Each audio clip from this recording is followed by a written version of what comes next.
Okay, so now that we can spawn our enemies, let's go ahead and create a system to spawn our power-ups. Now, similar to how we did the enemy spawn routine, we'll also have an IE numerator for our power-ups. So we'll go ahead and say IE numerator, and we'll call it Powerup Spawn Routine. Okay, let's go ahead, Powerup Spawn Routine. And inside here, what I want to do is we need to pick a random value between, I want to basically spawn a random power-up every 5 seconds. So I have 3 power-ups, which means I need a random number between 0, 1, and 2. Again, numbers start at 0, so 3 would be 0, 1, and 2. So here, we're going to store that value into a variable called int random powerup, and we're going to call it, we're going to call it random powerup. So int random powerup equals random.range, and I want a value between 0 and 2. So it could be 0, 1, or 2. We'll go ahead and end that with the semicolon. So what's going to happen here is we're going to run this routine. We're going to pick up a random power-up, and then we're going to go ahead and instantiate that random power-up. So we're going to say here, instantiate, and we're going to instantiate our power-ups.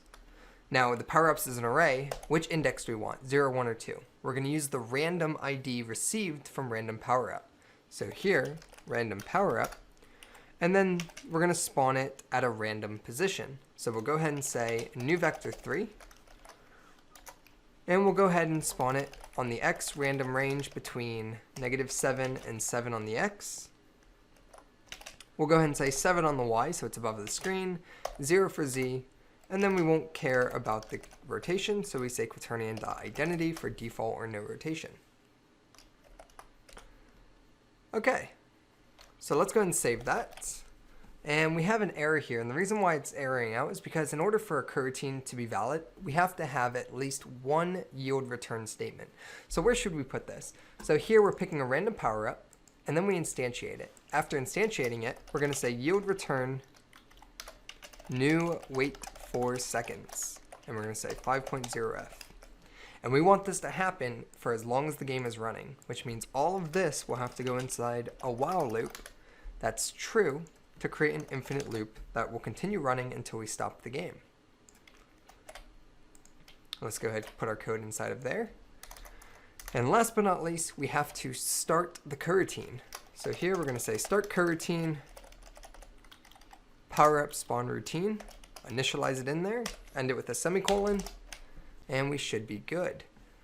So you'll see here that we do have another error, and let's see what it doesn't like. We instantiate a power-up, and we give it a new vector 3. We give it a random range. Oh, here you go. We are missing, so here we have an open close. For every open close parenthesis, you needed a closing parenthesis. So here we have an open, and then we only have one close. So here, after the Z position, we add another close. Okay, save this. Head back into Unity. Let's go ahead and test it out. Alright, so every 5 seconds we should have a power-up spawn, and as you can see here, the first power-up was a speed power-up. And there's our triple shot right over there. And let's see if we can get a, there's our speed power-up right over there. If we can get that. Another speed. But as you can see, it is randomizing what's being spawned. And we are getting quite a bit of speeds. Here's our triple shots. Now I haven't seen our shields yet. So I want to keep going until we can at least try and get a shield. And make sure that our code is correct. A lot of speeds and a lot of triple shots. Now, one thing I do want to check is the scripting reference for random.range. Now, it did say it was inclusive. So for instance, if I do a random range between 0 and 2, it should return 0, 1, or 2.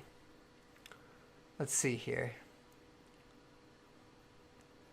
So using 0, 10 will return values between 0 and 9. If max equals min, min will be returned. Okay, wait. Okay, so here, this is actually really important. When working with int values returns a random integer value between min and max exclusive. So this is actually only going to return a 0 or a 1. So we actually need to change this to be 0 and 3. Now we have the options of getting a 0, a 1, or a 2. The only way we can get a 0 or 3 is if these were float values. So change it to a 3 there.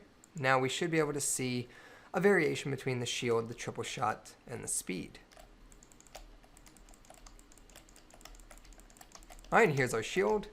Got another shield there. Alrighty. And let's go ahead and let's get killed here. Okay. There we go. So now we have our power-up spawning in nicely, and we have our enemies spawning in.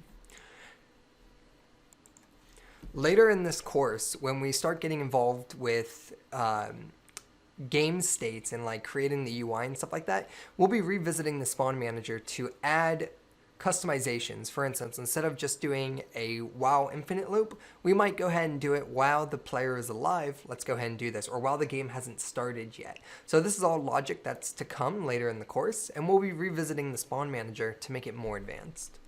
I'll see you guys in the next section.